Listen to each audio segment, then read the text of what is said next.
in a different part of the ship. Literally a square peg in a round hole kind of problem. And yet somehow, through hard work and competence and skill, they were able to do just that. And they may have used a little bit of duct tape as well. But they figured out how to do it, and they kept those men alive. In a similar way, Nashotah House has everywhere been beset by challenges over the past year. And we have faced some very significant challenges. Seminary education, on the whole, was already facing the reality of an overall decline. And then COVID-19 directly challenged our specific model of in-person formation. And at the same time, it became clear that our finances demanded a long overdue forensic investigation. And our relationships have been strained by substantive political divisions both inside and outside the organization. Layers upon layers of challenges and difficulties have presented themselves. Or you could say, Houston, we have a problem. Of course, the challenges that are facing us are a very real threat to the mission of Nashotah House. The mission that Kemper, Breck, Adams, Cole, and others have established and cultivated is arguably facing one of its most difficult days of her 178 years of serving the church. But alongside the layers of challenges, we've been able to overcome. We've been able to achieve some substantial and encouraging successes. We have been fortunate that we have had no COVID cases on campus connected with seminary activities. And at the same time, we've been able to maintain our regular schedule of twice daily prayer and daily mass, in addition to a full slate of classroom and work rota duties. We had to cancel many of our campus visits and recruitment events due to the pandemic. So we had to think through new ways of engaging prospective students and prospective donors. In response, we launched the chapter to curate and release content on a readily accessible digital platform, and we launched 2 free online courses to continue our mission despite nationwide lockdowns. To date, we've seen over 2,000 sign-ups for those courses, and we expect many more as we continue to launch new and future courses. We also overhauled our social media presence, and we used a regular drumbeat of thoughtful posts with beautiful pictures of campus to meet our prospective students where they're at. And we've seen a 400% increase in social media engagement across all of our platforms. At the same time, we've kept working with our constituents to recruit students from across the Anglican Communion. And we're proud to report that our recruitment trajectory is holding strong. We're anticipating an incoming class in the fall of about 20 residential students, one of the largest in recent years. We've also been successful at improving the financial position of the house. Our staff, led by Father Terhune, went through over 500 dusty boxes in the basement of Lewis Hall to recover and account for enigmatic net assets on our books. Those records we had to painstakingly scan and comb through to try to recover the thread of donor intention for millions of dollars. The result is that we have now received a clean opinion on our last audit, and that audit includes some of the most transparent net asset schedule that the school has ever seen. And this means that we're able to better follow the intentions of our donors who put that money in our charge. We've also witnessed one of the most dramatic years of donor support in the history of the institution. 2020 and the first part of now 2021 have been record-setting periods of support for the house. The amount of support for the house has never been higher.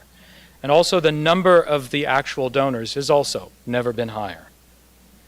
We've also been able to secure some pretty high-level grant funding to overhaul 3 of our oldest classrooms, the Kemper classrooms, and they now have state-of-the-art distance learning technology. And we've also been able to update our internet infrastructure, which is not working right at the moment. We've also been able to source donor support to begin renovations on the Blue House, so that way we can bring that historic building back into its proper use. We've accomplished some impressive things in the midst of the trials that we've faced, but we're not home yet. We still need to make progress on closing the annual funding gap between tuition revenue and operational costs.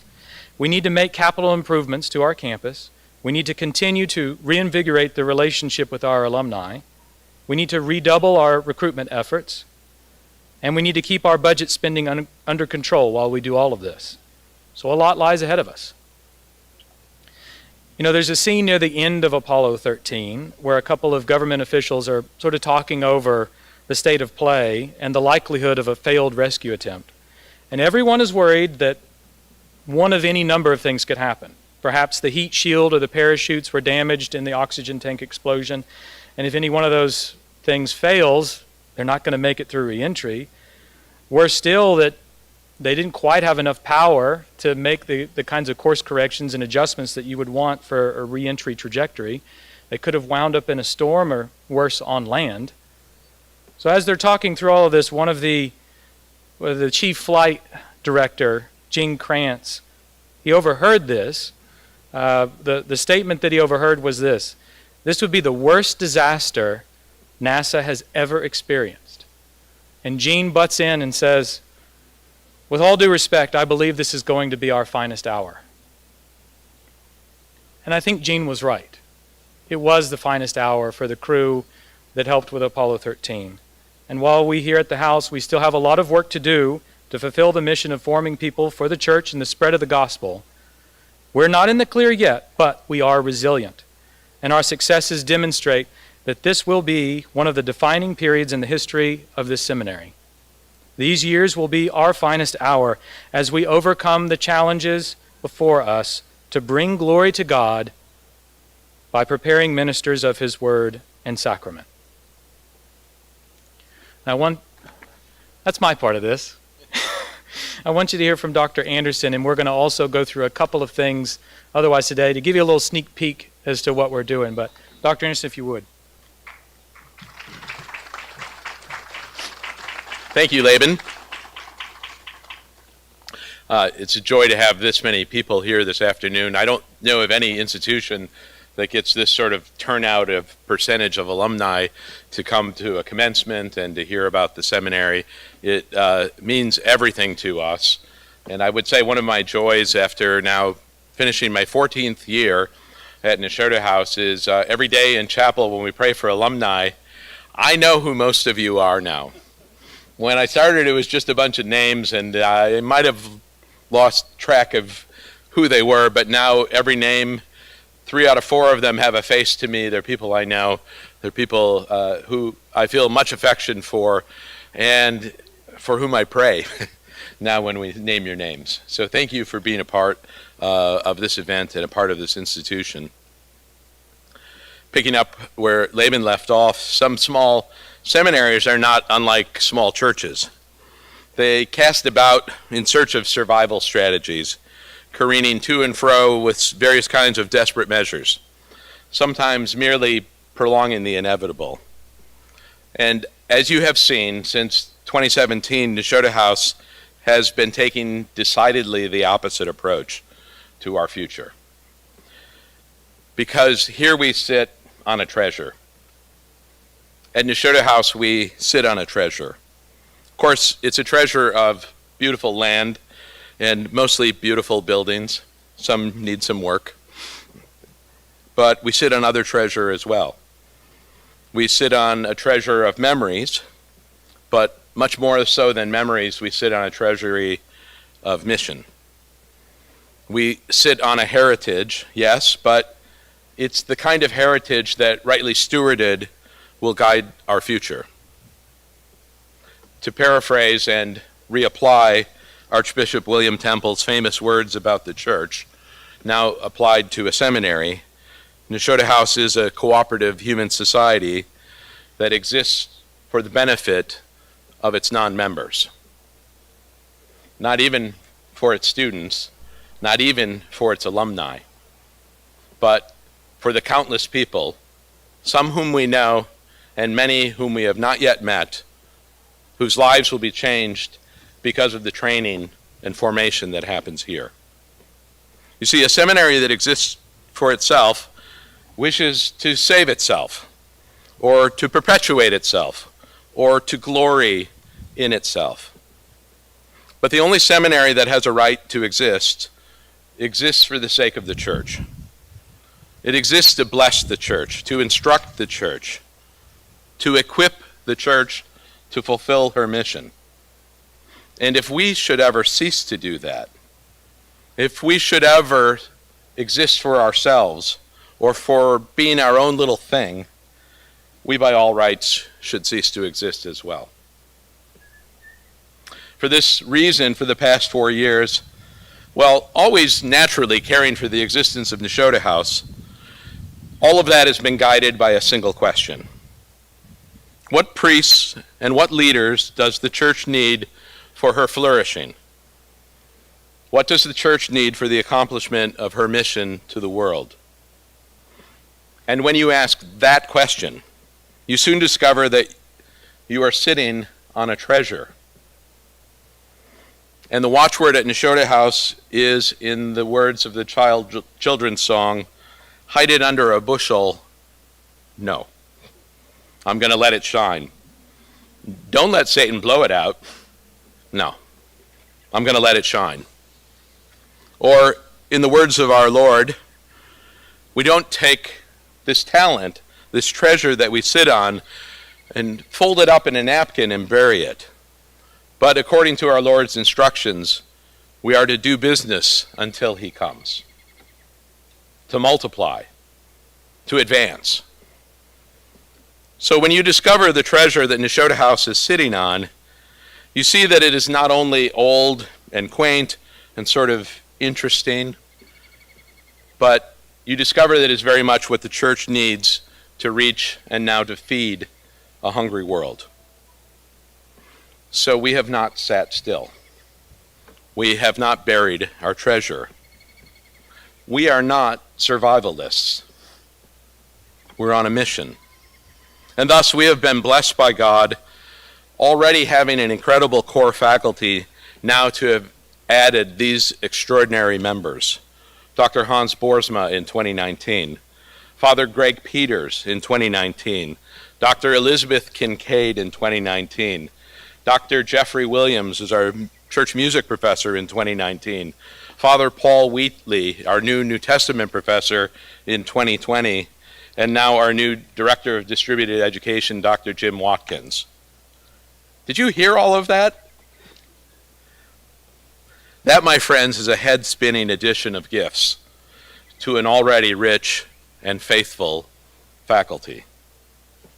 You see, there's something about Nashotah House and its uniqueness that draws to us persons who, although they could, and maybe by rights should, be somewhere else, they want to be a part of this special place, emerging as it is on the theological landscape. So, who knows how this happens, but this summer we have Father John Baer and Dr. Lewis Ayres and Christopher Wells and Amy Peeler and an extraordinary cast of characters teaching classes that somebody from Princeton Seminary called me and asked, how did you do that? Well, I don't think we did. We just asked. It's a special place. People want to be here when they know who we are and why we exist. And so in the last 4 years, we've seen a 46% enrollment growth in courses taken. We've seen a student enrollment growth of 60%. Through the pandemic, we actually grew in enrollment by 21%, despite the pandemic. And as Laban already mentioned, we expect the population of our residential fall class altogether to be exactly double that of 2017. Pleased as we are with all this progress, we don't think it even begins to touch the promise that lies ahead for Nashotah House. It doesn't begin to touch the promise because we're sitting on treasure and we're not done mining its riches. We want to show you a video. We think it'll work. It's a beautiful video. It's a brand new video. It's a premiere showing today. It ought to work by all rights. and it describes eloquently in word and image the treasure that we sit on. What's truly different about Nashotah is that it's so much more than a school. It's just not an institution that you just go to in the morning and have your classes. It's really a culture in which you are immersed, and you have the opportunity to make lasting friendships. And I think that's something that I've found here. There are, of course, challenges in the everyday life and in our academic work and our school work, and you always feel that somebody's looking after you in a way, and you have the opportunity to be an encouragement for others as well.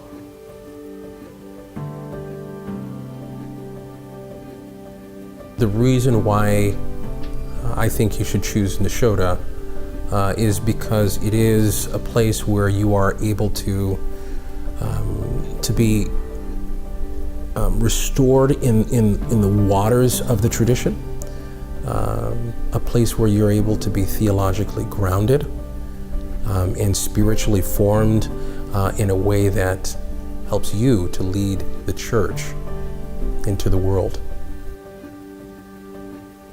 The ways in which we learn here go really beyond the doors of the classroom. We begin our day with prayer and end it with prayer.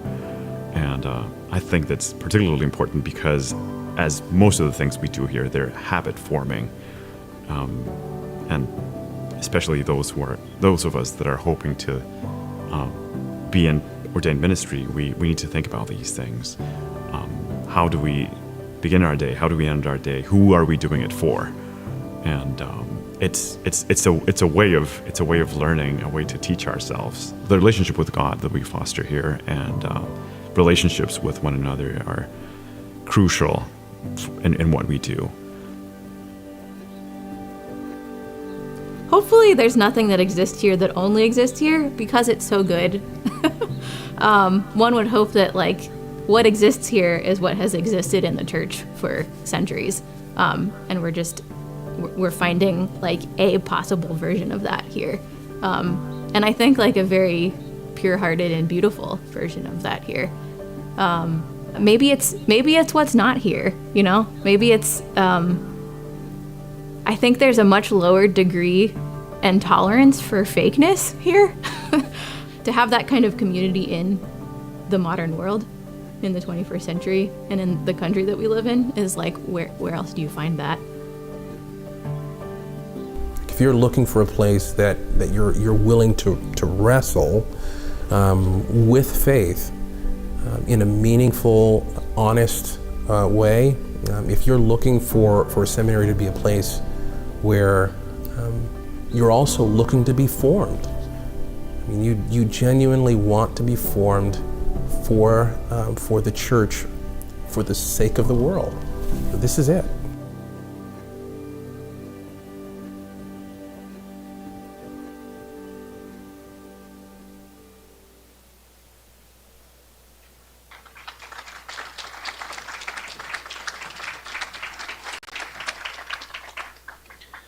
So that video is not going to live on its own. It has a proper place to live on a new website for Nashotah House. Yeah. So I believe we have a little demo here. I took a little video of it this morning, a little screenshot video to give you a taste for what to expect. Now, for those of you who don't know Latin, lorem ipsum just means we don't know what we want to say yet. Or we know what we're going to say, we just haven't put it all into place. But I wanted to give you a little taste of this. So I can't see the screen, but can somebody confirm it's playing? Great. Okay, good. Oh, good. I could see that. Yeah, so, I mean, when you look at this, one of the things that really strikes you, and I didn't show it here, but all of this website's very responsive. So if you're looking at it on mobile, and about 60% of our web traffic is mobile traffic, this will all collapse down. It looks great on mobile. The navigation is nice and easy. Lots of place for the text to breathe. So not the subtleties of the white space are there. As you scroll up, the navigation comes down, and then with one click, you can see here, with one click, you can get straight to apply now. Right now on our website, depending on the route you take, it's 4 clicks. If you know exactly what to do, you can squeeze out 3, but that would mean that you already knew what the thing was going to do. So we got down from 4 clicks to apply to 1 click. And then we have a very streamlined process for people to give us their name and information. We're still going to have the same white glove level treatment that we have for anybody interested in the house. That's one area where we can compete with the big guys, is that we may not have all the back end staff, but what staff we do have can provide a level of customer service, if you would, that you just wouldn't experience at a bigger place. That's one way that we can compete. You can look here, our display of our residential programs. We've broken that out, provided lots of visual, but also we've broken down the program into component parts. That way, if people are interested and want to peruse and really get a sense of what the degree itself is going to involve, they can actually drill down in on that and see, class level data as far as that degree is concerned. So here we're kind of looking through the Master of Divinity program, for example. And as you can see, there's a couple of call-out boxes there. Now, that girl's picture, she's not a student of Nashotah House. That's just a placeholder. Don't get excited, single guys. Don't get excited. We also have overhauled our faculty pages. So you can see here all of our faculty. We only put our best forward. What can I say?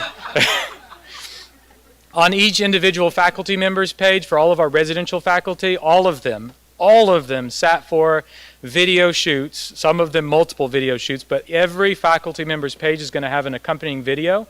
So that way students who are not quite sure if they know who that prof is or what that's going to be like to work with them can get a taste for that. And then we've broken out all their publications and all of their books underneath in ways that will, in some cases, make it a little easier to digest but provide all the level of detail. So, and then of course you can page through different faculty just by scrolling at the bottom. So that way you can go person to person and really get a sense of the whole deal. It's really just Father Olver and Dr. Anderson at this point. I know we mentioned all these other people. They just, they haven't posed for a picture yet. No. So obviously a lot of work still underway. A lot of pieces of the website still needing to be built out. The go live launch is planned for June 30th. So you're getting a true sneak peek as things are in process here. We've got some significant, areas that we need to work on, like the about page has got some, what are we about there? A lot of this will pull forward from the catalog. So I was talking with Kristen, who handles a lot of our admissions, and we have a section in there for theological identity. And a lot of our students have that kind of question. Well, we have the answer. It's in our catalog, but you'd have to, thumb through a PDF to find it. Well, we're gonna draw that out and make that front facing. And then, of course, we're going to have really solid video assets throughout. So this that you saw here is just one taste of a slate of about 12 to 13 videos in that vein, really high production value that we're going to be able to bring forward and really give people a sense as best we can using the website as that format. Now, of course, we don't do a website here at Nashotah House thinking that this could ever be it. Of course, our real call to action is people actually have to come on campus and, for example, hear random sounds from Amazon truck drivers and things like that. You can't get that experience unless you get on campus. But at the same time, we have to recognize that whether we would have it or not, our website is actually our front door. It's the first thing people are going to look up if they've never heard it in Nashotah House. When I took this job, when I heard of it, I had never heard of Nashotah House. The website was the first place I went. And if we know whether we would have it or not, that that's our front door, we ought to make it just as good as we can. And that's exactly what we've done here. Luckily, a lot of this work was provided through grant funding. So, new websites don't come free. This one didn't either. But luckily, we were able to fund all of this through grant funding this year. So at no additional cost to the bottom line. So praise be to God for that. The other thing that we were going to talk about today, in the vein of giving everybody a preview, you've done the hard work of coming here today, so you've gotten to see some things ahead of time. Let's have a look at this. And if you don't have a copy, again, there are copies up here by the roses by the water. I encourage you to grab a copy. I have a pin sitting on my desk, a little red and purple rosette that I leave on my desk as a reminder that until we do something with our alumni, that I haven't actually done the whole job I was called here to do. And I leave it there not because I've earned the right to wear it. I actually don't ever wear it. I just leave it there as a visual cue that there are people that committed to be lifetime alumni, and we haven't picked back up the thread and served them well. A part of what sits in front of you, this proposal, is one of the ways that we're thinking about reinvigorating our alumni and in giving them ways to engage in our process and in our mission. So let me walk you through what we have here. The concept is called the Halls of Nashotah House. You know, as you think about how alumni associations could work, and I had time to think about this at Baylor. For any of you people that are connected to Baylor, you'll understand when I say alumni associations can be complicated, to put it mildly. They could be complicated. And sometimes they don't really leave you with a strong sense of, so what? I mean, oftentimes an alumni association is nothing more than a glorified giving society. And while I like giving society as much as the next person, it doesn't really necessarily connect you with the life or the mission of the institution. You pay your dues, you come to a dinner, and that's pretty much it. Maybe you get a couple of nice tchotchkes along the way that have the school's logo. That can also be nice. But none of those things really connect us to the mission beyond, you know, giving to scholarships. That has some connection, but not the kind of deep-rooted connection that I wanted for Nashotah House.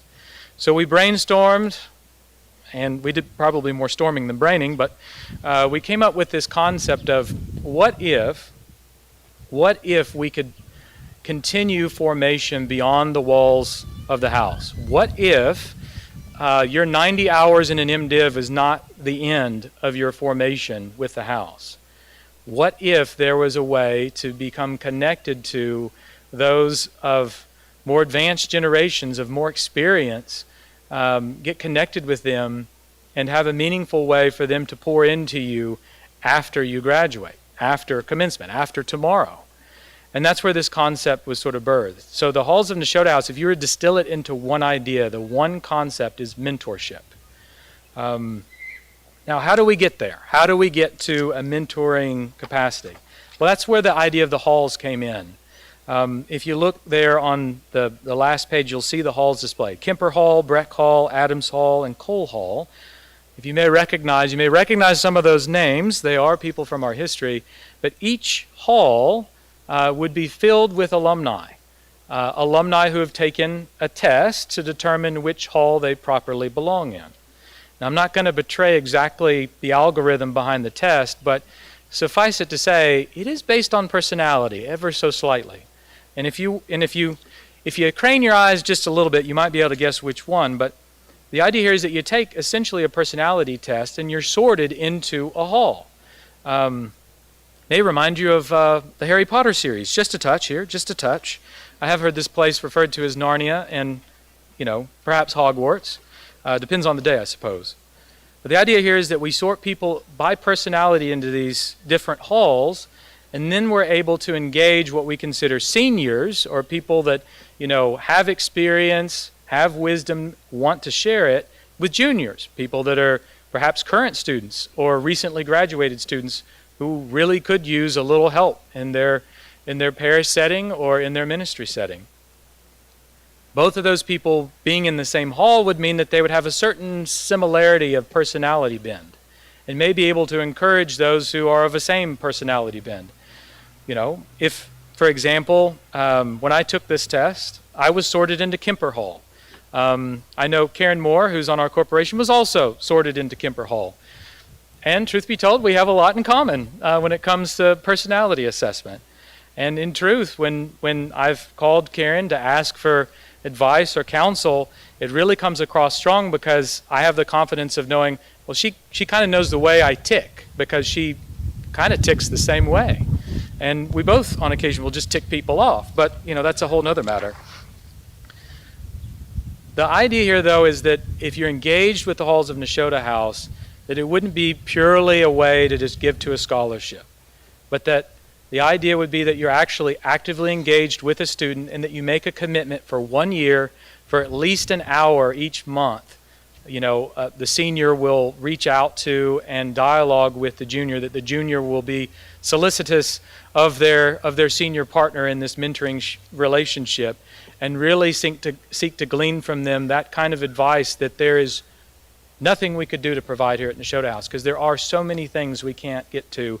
Even though our formation is rigorous and it's demanding, it's 90 hours in 3 years at most, and there's so much that we can't cover. Specific instances. So that's the idea here. Now, of course, we've got some other ideas that we want to toss into. Having exclusive content. We've got the chapter, we've got this all front-facing. One of the ideas here is that we could potentially release some content that's pre-release and or not released more broadly. Something that's really, really only accessible through this program. I know I've been talking with Father Terhune about this, and he keeps bringing up the idea of continuing education and how Nashotah House can pour into that continuing education need. We see this as one of the ways in which we could do that. And of course, I think this makes more sense out of why a person who's engaged through this program would want to give back to Nashotah House. It actually gives alumni a reason to come to commencement, because they actually know some of those students. They may have actually helped some of those students. So we see this as a great way to not only engage in the mentoring relationship, but have that blossom into a proper engagement with Nashotah House. That's my take on it, but what I'd like to do with the rest of this time, and I've got one of these, is we actually need your advice, we need your feedback, your comments, your thoughts on this, so that way we can hone this into a proper alumni association. So I'm going to invite anybody from the audience, just raise your hand. I'm going to bring this out to you, and I want to kind of talk about this. Not all at once.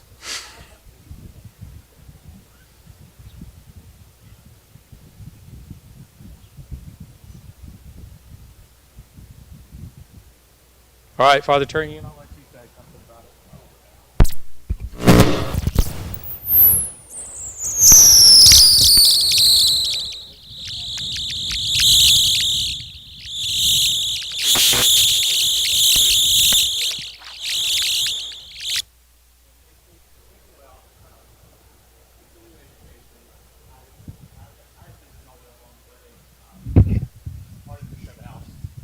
And as I spoke with other people traveling throughout the country to represent for recruitment, the one thing that we did hear back a lot was, what can Nashotah House do to make sure that folks are truly ready for ministry beyond the education? We recognize what your education does, but what can Nashotah House offer beyond that? What can we do to make sure that someone who's in their 5th or 10th or 20th year of ministry is still connecting with people in the proper way? And as education changes, how can we be a part of that?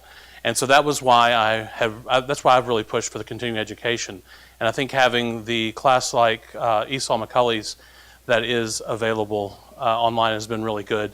Rebecca is getting ready to take that just as basically as a tutorial, obviously not as a class, and that's going to help her fulfill part of her requirements for the diaconate. And so these kind of things are actually really helpful to people and very realistic, that we could actually take them and could be a part of them. And so again, the mentorship part, I think, is absolutely crucial in staying connected.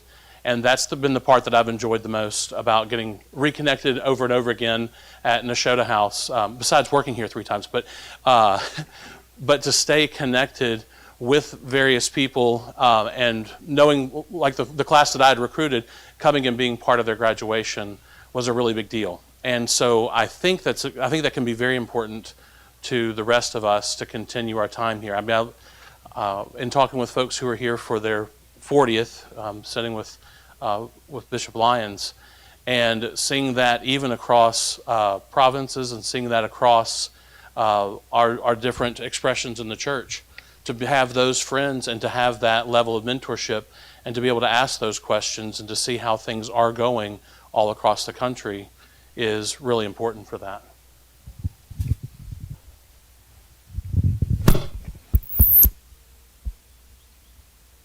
Any other thoughts about this? I mean, you could also tell me that you don't like it. And I want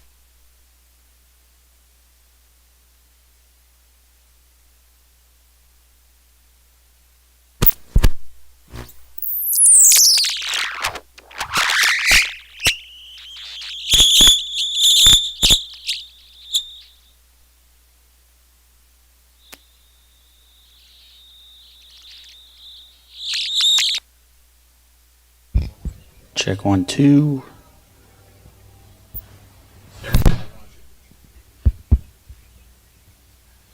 I'm just giving you all kinds of challenges, aren't I? All right. Thank you. Sounds like a wonderful concept. The one question I had, though, is that at least initially, if a lot of alumni really buy into this, you're going to have a whole lot more alumni than you will have students at the current time. And if you're expecting them to spend an hour a week, are the students going to be visiting with multiple alumni, or you're going to have alumni on the waiting list? Because I don't see how that would work. Yes, and I think that's a good point. I think our idea was about an hour a month for a year's commitment. But we were also thinking not just current students, but also young alumni. So broadening the scope of who would be, a part of this conversation. I could also imagine a scenario where somebody is perhaps a non-traditional student.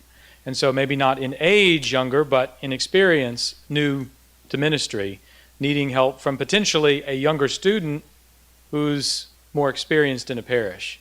So it wouldn't necessarily have to be just the young current students. It could, we could broaden that scope a little bit. I think getting that tune just right is what makes it important to have people sorted into halls to kind of break it up into smaller chunks. Managing that, we're imagining leaders from each hall helping to bridge that gap and line people up with meaningful mentors. I mean, one of the things that we've talked about that could be also potentially challenging with this is, well, how do I get in a good mentoring relationship, and what do I do if I wind up in one that's not exactly a good fit? And I think that's a legitimate concern that we want, partly we want the alumni to be involved in that dialogue and have the leadership in each hall be actively engaged in making sure that there are good fits and checking in with folks.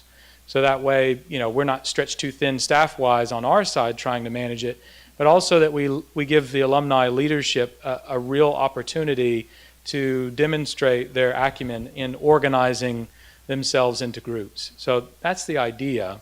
But you're right, there could be, for example, a kind of an overwhelming number of alumni and not enough young people wanting to seek it. That's a legitimate concern. That's part of what we're wanting to kind of explore with this and figure out how many people really do want to be engaged and kind of move from there. We're planning on sending out a survey about this concept soon to kind of get a beat on the numbers and where people align along the spectrum. So that way we would kind of know before we fully launch this concept exactly where that would land. If we're going to wind up a little short, then obviously we're going to have to start re-engineering until we get a good fit to where everybody can be in one of these relationships. I also think there's a possibility that people would want to be engaged with the halls of Nashotah House, but not necessarily be able to commit the time to mentoring. That's why we want a number of levels of engagement possible. Mentoring still being at the very core, that there would be other ways to engage with the halls and not necessarily be able to commit to a mentoring relationship right out of the gate. Thank you. Yep.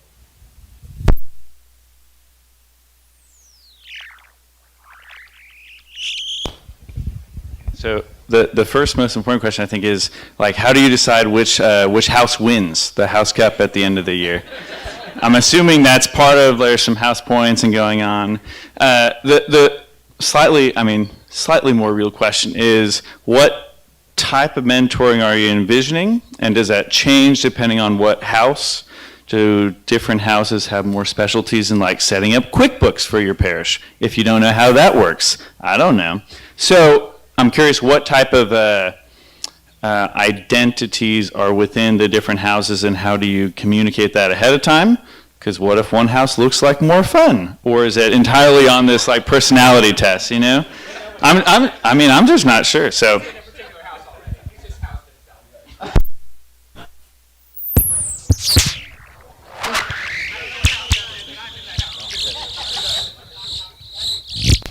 Okay. Well, since we're all here, we're all friends, I'll go ahead and give you the behind the scenes just a touch here so that way you can have more confidence in the personality side of it. It's actually stolen from the DISC assessment. So what rides underneath these four houses are the D, the I, the S, and the C of the DISC assessment. And so the personality test swaps out language that would be generic for things that are a little bit more specific to Nashotah House. But other than that, we kind of stole wholesale the DISC concept and the DISC personality profiles underneath. So if you've ever taken the DISC assessment, you could probably guess which one that you're going to wind up in.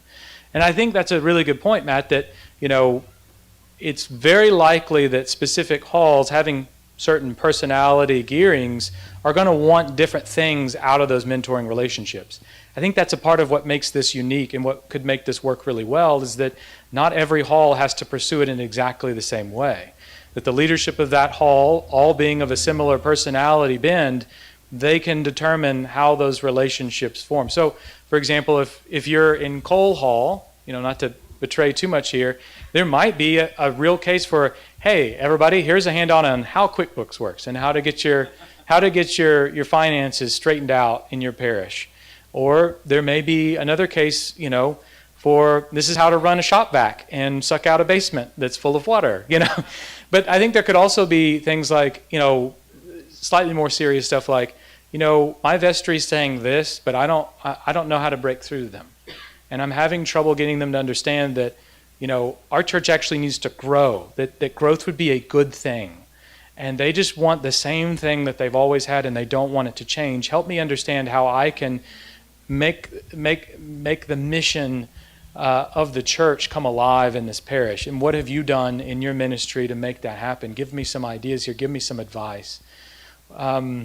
So I could see a whole spectrum of things being possible. And I think the way the hall's being structured on a certain personality front, I think that gives it some unique gearing where each hall can kind of set the pace for how exactly that takes form. So good question. And yes, there will be competitions and there will be prizes.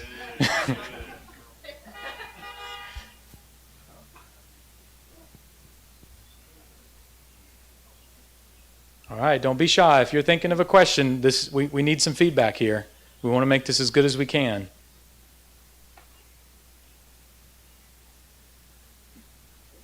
Okay.